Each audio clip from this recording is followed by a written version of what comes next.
नमस्कार दोस्तों, स्वागत है आपका मेरे YouTube चैनल पे। दोस्तों, आज मैं आपके सामने एक नया टॉपिक लेके आ गया हूँ जिसका नाम है पंचुएशन। जे के एसएसबी कांस्टेबल के लिए बहुत इम्पोर्टेंट है। तो चलो स्टार्ट करते हैं हमारा आज का टॉपिक। आज का टॉपिक है पंचुएशन। पंचुएशन क्या होता है और इसका यूजेस सेंटेंस में क्या होता है आज समझेंगे। Punctuation, what are punctuation marks? Punctuation marks क्या होते हैं? Punctuation marks used writing to separate sentences, part of sentences और clarify meaning of the sentences। एक सेंटेंस में पंचुएशन का यूज करके हम सेंटेंसेस को अलग कर सकते हैं और अच्छे से उस सेंटेंस का मीनिंग भी समझ सकते हैं, ताकि हमें ये पता चल सके कि सेंटेंस में क्या लिखा है और किस तरीके की बात हमें पंचुएशन के द्वारा पता चल रही है।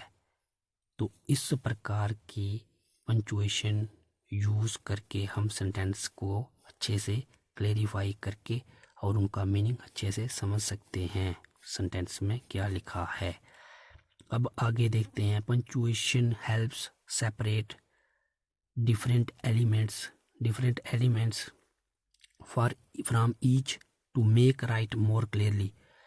हम सेंटेंस में पंचुएशन की हेल्प से, जैसे कि हम समझते हैं कि हमें कब सेंटेंस में फुल स्टॉप लगाना है, कभी हमें कॉमा लगाना है, कब हमें क्वेश्चन मार्क लगाना है और कब हमें एक्सक्लेमेशन का साइन दिखाना है।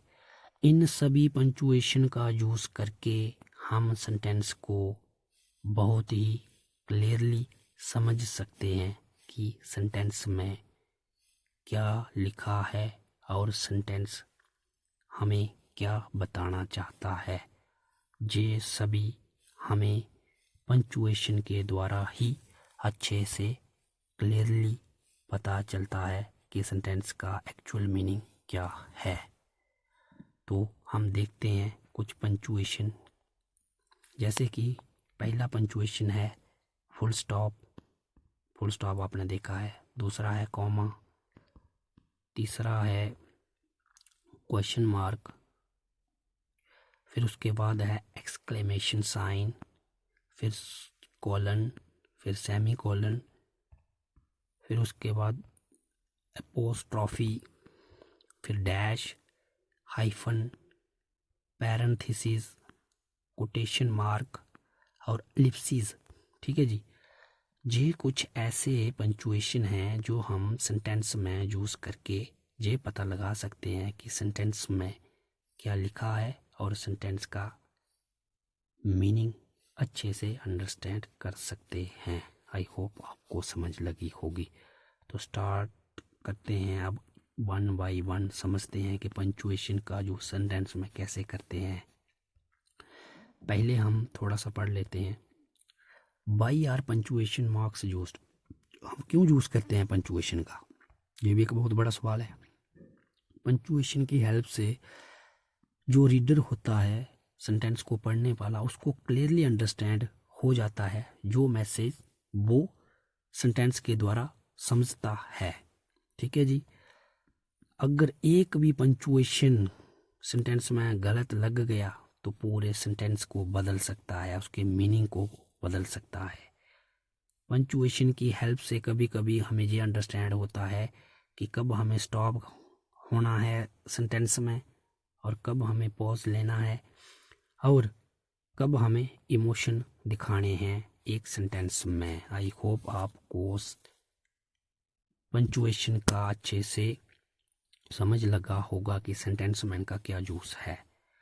अब कुछ रेयर केस हैं इसमें, बाकी मैंने ऐसे लिख दिए हैं। फुल स्टॉप मीन्स ये वाला साइन। ठीक है जी। फुल यूजेस, पहला, full stop is used at the end of declarative sentence. जो बंदा सेंटेंस बोल रहा है, ठीक है जी, अगर उस सेंटेंस का एंड हो जाए तो उसके एंड में हमें फुल स्टॉप लगा देना। इसमें कोई बड़ी बात नहीं है। I like to visit mall, मुझे मॉल में जाना पसंद है। तो एक सेंटेंस जो व्यक्ति बोल रहा है उसका कंप्लीट हो गया, तो उसके एंड में हमें फुल स्टॉप लगा देना है। ठीक है जी, इसमें कोई बड़ी बात नहीं है। अब उसके बाद आ गया it is right. It is right, ये भी एक सेंटेंस अपने आप में कंप्लीट है, जो पूरा हो गया है। उसके बाद भी आप कॉमा लगा दो, नहीं सॉरी, इसमें आप लगा दो फुल स्टॉप, तो कोई दिक्कत की बात नहीं है। अब जो तीसरा है ना, ये आप अच्छे से समझ लो, ये वाला एब्रीवेशन के साथ फुल स्टॉप लगाना ही लगाना है। Mrs Chawla was a strong lady, तो देखो ना ये एब्रीवेशन है, तो इसके बाद लग गया फुल स्टॉप। डॉक्टर, उसके बाद लग गया फुल स्टॉप। कुछ एब्रीवेशन टाइम के साथ आते हैं, 8 PM तो फुल स्टॉप लगा दो, 10 PM फुल स्टॉप लगा दो। तो इस प्रकार से कभी कभी हम फुल स्टॉप कहाँ सेंटेंसेस में यूज़ करते हैं, कहाँ एब्रीवेशन में यूज़ करते हैं। ठीक है जी, अब हम आगे चलते हैं। फोर्थ इसका यूज़ है, a full stop can also show the end of a group of words do not from a typical sentence. I hope ये आपको लाइन समझ लगी होगी, मैं समझा देता हूँ। कहते हैं कि एक बड़ा सेंटेंस इधर से लेके इधर तक जो सेंटेंस होगा, वही सेंटेंस के बाद फुल स्टॉप नहीं लगता है। कभी कभी कुछ बर्ड मिलके, कुछ ग्रुप ऑफ बर्ड मिलके सेंटेंस बना सकते हैं। ठीक है जी, जैसे कि for example good bye, 2 word मिलके एक सेंटेंस बना रहे हैं। जैसे कि स्टॉप, आप शायद पहले इनको समझते थे कि ये कोई सेंटेंस नहीं है, लेकिन आज आप समझ लो कि ये सेंटेंस हैं अपने आप में कम्प्लीटली। ठीक है, किसी को आपने बोल दिया गुड बाय, तो अपने आप में एक सेंटेंस है। ठीक है जी, दूसरा है स्टॉप, तो ये भी फुल स्टॉप लगा दो, इसके बाद गुड बाय के बाद भी लगा दो फुल स्टॉप, क्योंकि ये अपने आप में ही एक सेंटेंस है। कुछ वर्डों को मिला के भी सेंटेंस बनता है, तो वही उसकी ये एग्जाम्पल है। आगे देखते हैं इसका 5th यूज क्या है। 5, full stop is used to end imperative sentence. Imperative sentence वह सेंटेंस होते हैं जिसमें ऑर्डर, कमांड, रिक्वेस्ट, एडवाइस दी हो ना सेंटेंस में, तो उस प्रकार के सेंटेंसेस को हम इम्पेरेटिव सेंटेंस बोलते हैं। जैसे शट द डोर, तो इसके बाद भी हमने फुल स्टॉप लगा दिया। गिव मी द पेन, तो इसके बाद भी हमने फुल स्टॉप लगा दिया। आई होप आपको फुल स्टॉप के कुछ यूजेस का पता लगा होगा, और ये भी पता लगा होगा कि हमें कब फुल स्टॉप लगाने हैं सेंटेंसेस में। तो चलते हैं अगला वाला पार्ट पे, जो है कि कॉमा। ये सबसे मोस्ट इम्पॉर्टेंट है इस टॉपिक में, पंचुएशन में। Comma means, comma indicate a smaller break. ये सेंटेंस में हमें स्मॉलर ब्रेक लेने के लिए इंडिकेट करता है। जैसे कि हम इसके यूजेस को पढ़ते हैं। यूजेस इसका फर्स्ट है, comma is used to separate item on a list. Comma sentence में लगाकर हम आइटम को अलग अलग करके लिख सकते हैं। जैसे कि नीचे मैंने एक सेंटेंस लिया है, फॉर एग्जांपल जो I sold my house, furniture, car today. तो इसका मतलब ये हुआ कि आज बेच दिया मैंने क्या, हाउस, फर्नीचर और कार टुडे। तो देखा आपने किस तरीके से सेंटेंस में जे कॉमा लगाकर हम एक एक करके बता रहे हैं लिस्ट या आइटम को। अगर सेंटेंस में हम इधर कॉमा ना लगाएंगे तो ऐसे पढ़ेंगे, I sold my house, furniture and car today. अगर इधर कॉमा नहीं होगा तो ऐसा लगेगा कि हमने सिर्फ फर्नीचर बेचा और कार घर नहीं बेचा। तो देखा आपने, सेंटेंस में कॉमा ना लगाने से पूरे सेंटेंस की जो मीनिंग होता है बदल जाता है। इसलिए कॉमा लगाकर हम ये बता रहे हैं कि हम घर भी बेच रहे हैं, फर्नीचर भी बेच रहे हैं और कार भी बेच रहे हैं। इसलिए कॉमा लगाकर हम सेपरेट कर रहे हैं सभी आइटम को। आई होप आपको ये समझ आया होगा। दूसरा भी है इसमें। I looked behind the door. मैंने डोर के पीछे देखा। Under under under the chair, chair के नीचे देखा। एंड अराउंड द हाउस, अपने घर के पीछे या आसपास देखा। क्या देखा? लॉस्ट मनी, जो उसकी मनी खो गई थी। आपने देखा कि हमने सेंटेंस में I looked behind the door, इस सेंटेंस को अलग किया कि मेरे जो पैसे खो गए थे घर में या उसके आसपास, तो मैंने सबसे पहले घर के डोर के पीछे देखा, फिर उसमें कॉमा लगाया, फिर हमने पॉज लिया, फिर उसके बाद हमने बोला अंडर द टेबल। कहने का मतलब एक ही सेंटेंस में हमने दो टाइप का काम किया। कौन सा? एक तो डोर के पीछे अपने पैसे देखे, दूसरा अंडर द चेयर, चेयर के नीचे देखा। तो इस सेंटेंस में हमने कॉमा लगाकर ये बताया कि मेरे जो पैसे घर के आसपास गुम हो गए थे, मैंने उनको डोर के पीछे भी देखा और चेयर के नीचे भी देखा। तो इस तरीके से सेंटेंस में जो लिखी आइटम्स जहाँ अलग कोई बात होती है तो हम उसे कॉमा से बता सकते हैं कि ये जो सेंटेंस में बातें हैं अलग अलग हैं, ये कोई एक नहीं हैं। ठीक है जी, आई होप आपको समझ लगी होगी कि कॉमा लगाने से सेंटेंस की जो मेन बात होती है उसे हम अच्छे से समझ सकते हैं। चलते हैं हमारे नेक्स्ट यूज़ पे। नेक्स्ट यूज़ है two complete sentence can be connected with a comma if they are using any coordination in between for and nor but or yet and so। कहने का मतलब है कि दो कंप्लीट सेंटेंस को जो कोऑर्डिनेशन करते हैं, कौन से वर्ड?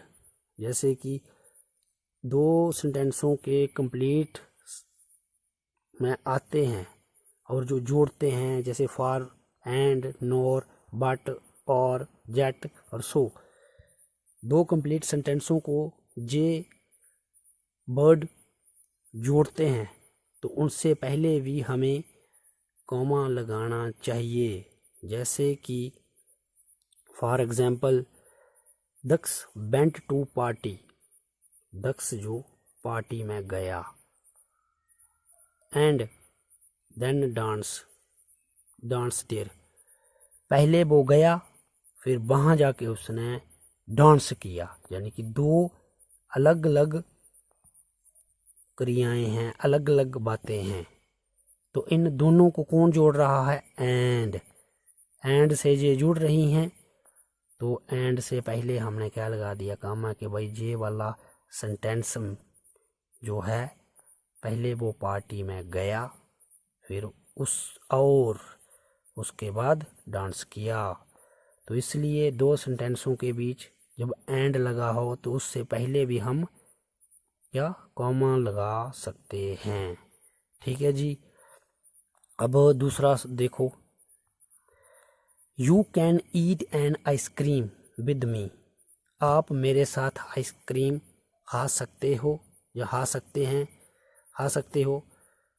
जहाँ you can go to the restaurant alone, तुम मेरे साथ आइसक्रीम खा सकते हो, या फिर to go to the restaurant alone, जहाँ तुम अकेले रेस्टोरेंट जा सकते हो।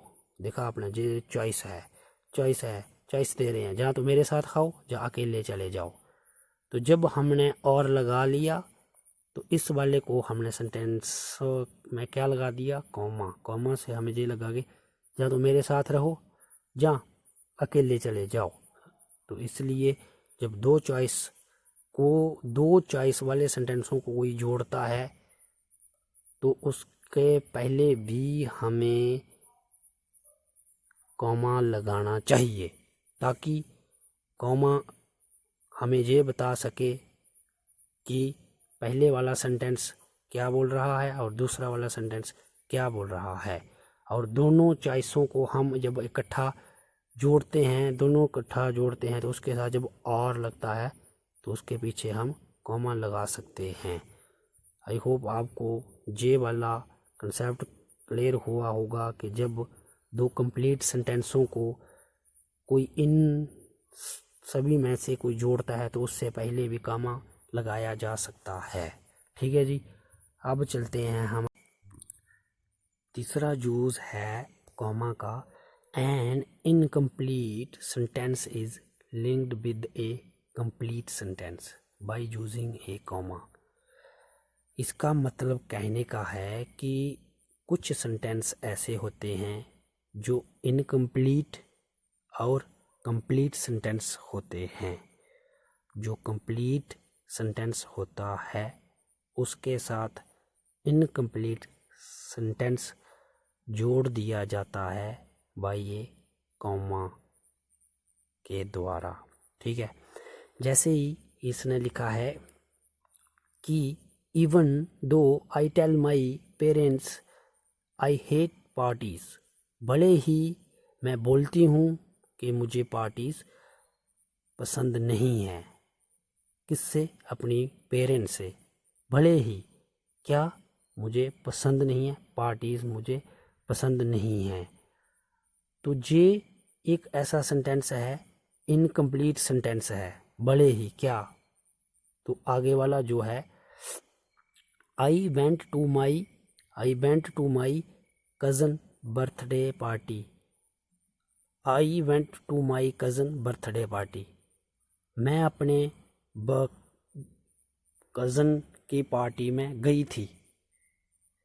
तो ये जो वाला सेंटेंस है आगे वाला ये पूरा कंप्लीट है, और जो इनकम्प्लीट है उसको कॉमा लगा के जोड़ रहे हैं ताकि पूरा कंप्लीट सेंटेंस बन जाए। तो कभी कभी सेंटेंस जो इनकम्प्लीट होता है उसे कॉमा लगा के हम जो कंप्लीट सेंटेंस होता है उससे जोड़ देते हैं। आई होप आपको ये वाला समझ लगा होगा। चलते हैं अगले वाले यूजेस पे। ये इसका अगला यूज क्या है। A comma is used between two adjective that are used to describe the noun and can be used interchangeable. इनका मतलब है कि कभी कभी नाउन को डिस्क्राइब करने के लिए हम दो एडजेक्टिव का भी यूज़ कर सकते हैं, इंटरचेंजेबल।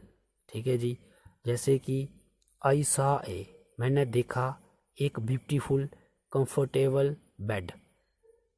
ठीक है जी, तो इसका मतलब क्या है, जो नाउन की दो क्वालिटीज़ हैं, एक तो वो ब्यूटीफुल है और एक तो कंफर्टेबल है।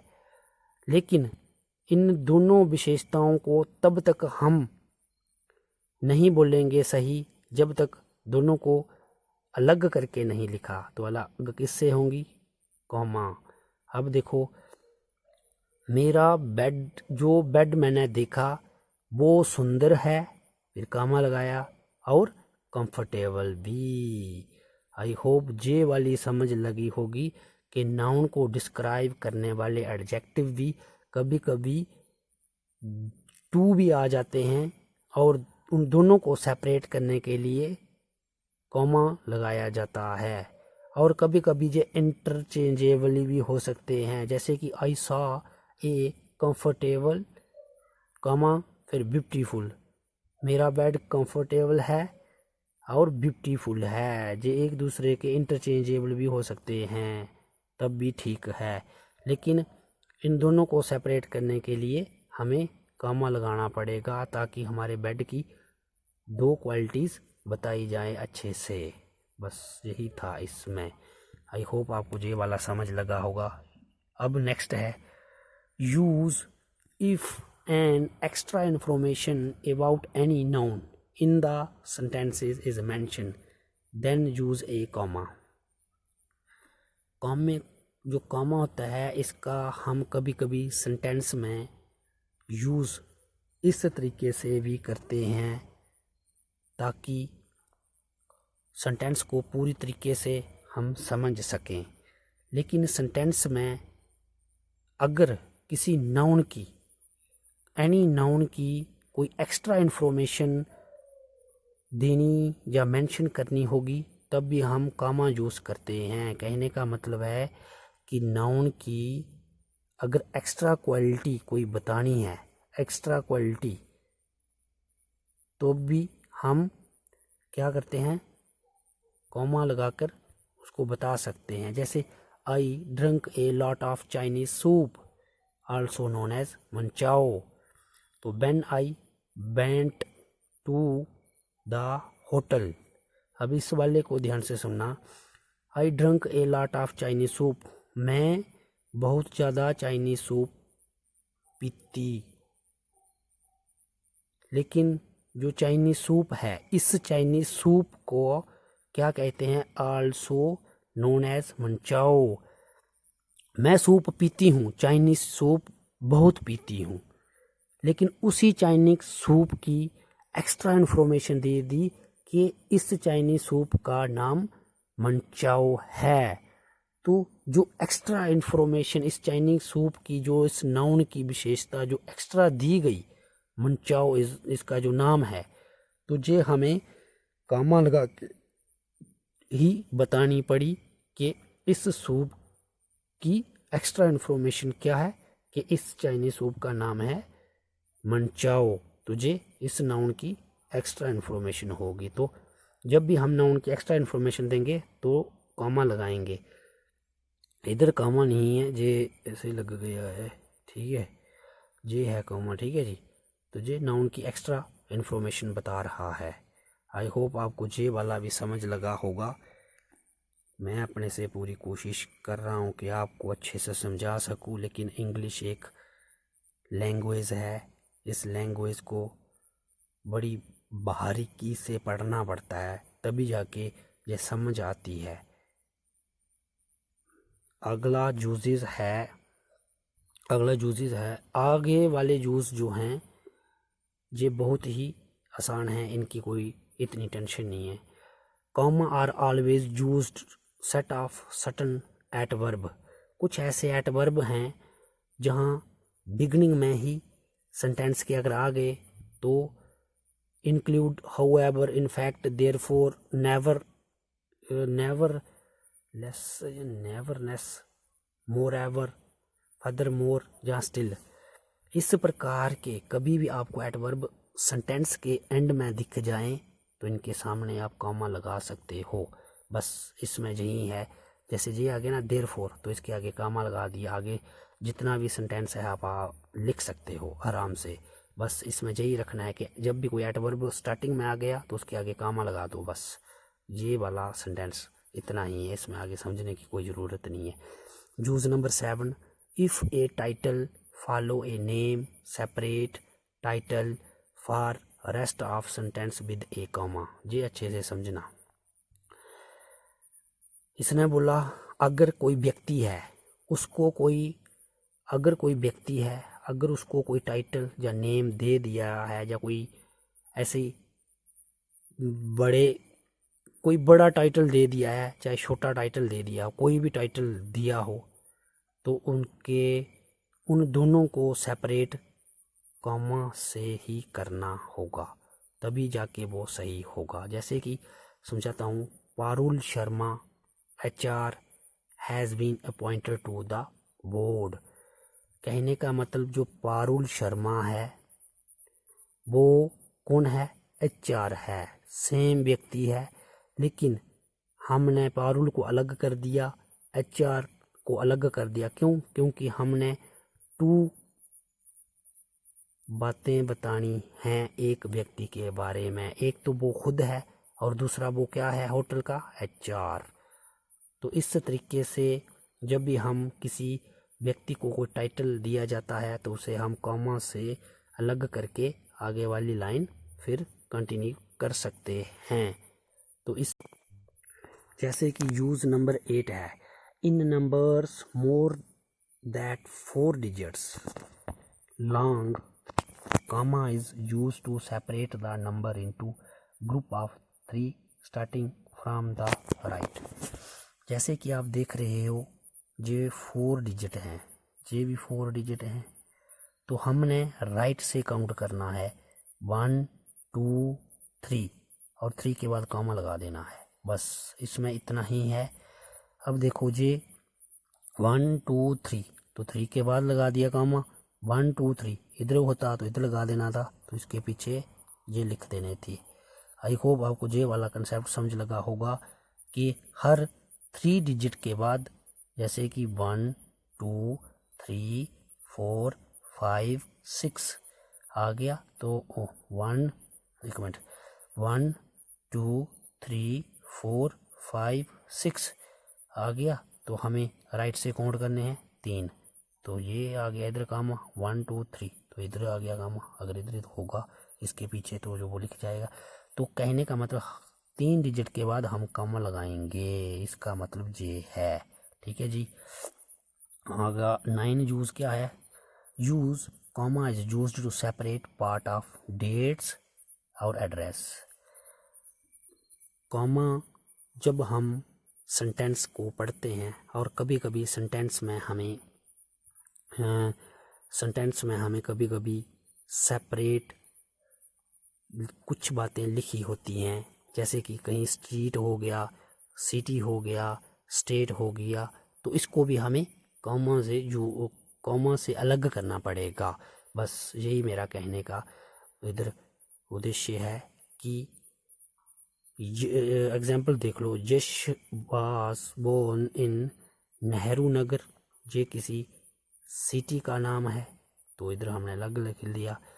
ये कोई इससे बड़ा प्लेस है तो इसका नाम हमने अलग लिख लिया, तो दोनों को अलग करने के लिए कॉमा लगा दिया। वो कब पैदा हुए, इन 2007 में। तो इस तरीके से हम स्ट्रीट या सिटी या कोई टाउन या कोई डेट, इनको कॉमा लगाकर ही अलग करते हैं, और ये इम्पोर्टेंट है। डेट हो गई, कोई स्ट्रीट हो गई, कोई सिटी हो गई, तो उसको हम कॉमा लगा के ही अलग करते हैं, जैसे जे और जैसे जे वाला, जैसे जे वाला। ठीक है जी। आई होप आपको जे वाला भी समझ लगा होगा। आगे है uses place comma after most introductory word or phrase.